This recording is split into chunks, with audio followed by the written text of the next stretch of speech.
Alrighty guys, welcome back to another LEGO set review from BrickByBrick. Today we have set number 75223, the Scarif Stormtrooper. And this set has 89 pieces and was released in 2016 as part of the second wave of Rogue One buildable action figures. And it contains one instruction booklet, which, is cool. It shows both the first and second waves of buildable action figures, with these three making up the first: Jin, K2SO, and the Death Trooper, and Chirrut Imwe and Baze Malbus making up the second wave, along with this Scarif Stormtrooper. And that looks pretty cool, but that's pretty much all there is. One super interesting extra piece, there is a cloth skirt piece on this guy, and it comes with an extra one. So, you got the one that you use, and then the extra one. It's weird that this is printed silver, but because like the whole piece is just white, but it's cool.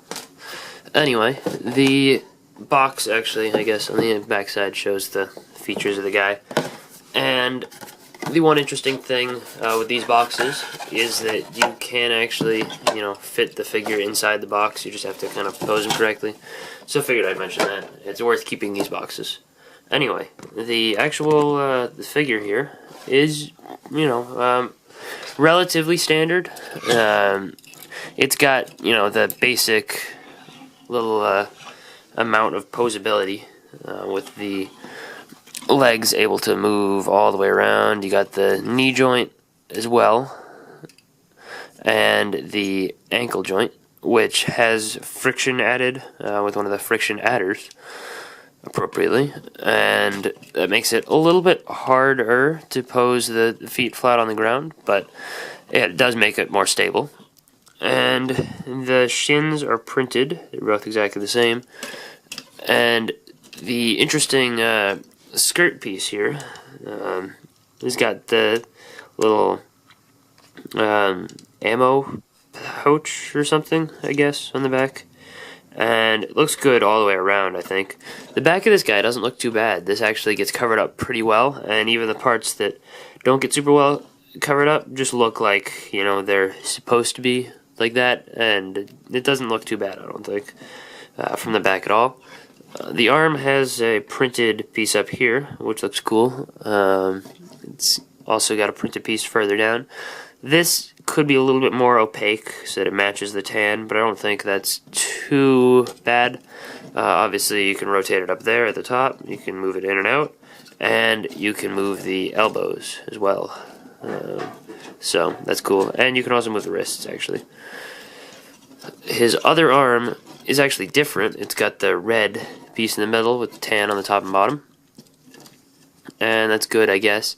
One thing that is a little bit weird is this. Sometimes the skirt kind of moves out of place a little, which you might notice throughout the video. But I think for the most part it looks good. And then his gun here is actually pretty decently built up. I actually like the way that the stock looks. And it does have a stud shooter down here at the bottom, which just shoots off like that. And the trigger here, which you can move the other hand up so it looks like it's going to pull the trigger, that shoots off a spring-loaded missile.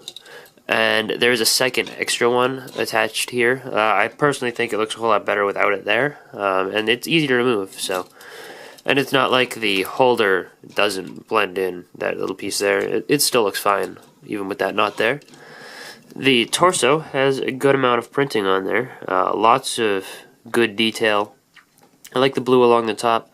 Makes it, I think, one of the more important short troopers in rank. I'm not 100% sure, though.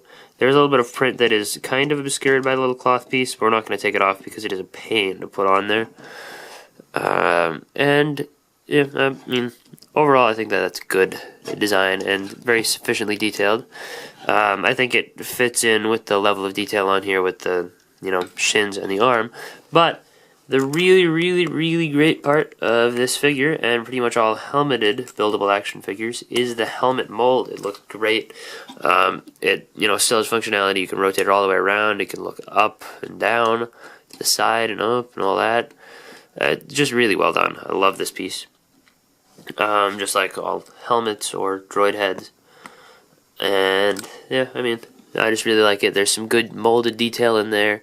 The printing on this one for like the slightly worn down areas is just really small dots. I feel like it doesn't look bad. I like it, but I feel like when these little dots were white and the actual mold was black on K2SO, I feel like that was a little bit more effective. I like that a little better, but this is still good. Has the visor up here, which I would imagine you'd be able to move down, but not on this particular figure. Whoops, you couldn't see that. I thought it was further away from the camera. But you got the visor with a little red dot. The black actually here is all dual molded in, I believe. All of it is. I don't think any of it's printed besides the little dots, and maybe, I guess that line's probably part of the molding as well. But you can tell, most of it is molded in black actually, with just the tan shell around the outside. And then around the back, it's just got a little bit more molded detail. Even that little bit of black that shows through here is good. The black showing through there. All of it, I think, makes for a fantastic helmeted mold and just a really good-looking figure overall, I'd say. So, with that, that concludes the review we got here of the Scarif Stormtrooper. I think that the posability is great, just like pretty much all of these. But since this is another helmeted one, I think it looks really good as well. And makes a pretty good display model, which, is always a bonus with these buildable action figures, because not all of them do. However, I feel like the line in general makes for, pretty good playability. I prefer minifigure scale stuff, personally, still, I think, but these buildable action figures are definitely growing on me, and I've started to pick them up every time I see them on clearance, so, specifically the helmeted ones, I passed on Baze and Chirrut, but I mean, maybe in the future I'll end up picking those up. Definitely looking for a Scout Trooper with Speeder Bike next. Hopefully it'll be the next buildable action figure review you guys see. Actually, I might get Captain Phasma from the first wave soon from a friend. But anyway, that concludes the review of the Scarif Stormtrooper. Hope you guys enjoyed. And yeah, let me know what you think of the buildable action figures again in the comment section down below. I know I asked that when I reviewed K2SO and the Death Trooper, but I didn't hear anything, so let me know, comment section. Now, bye.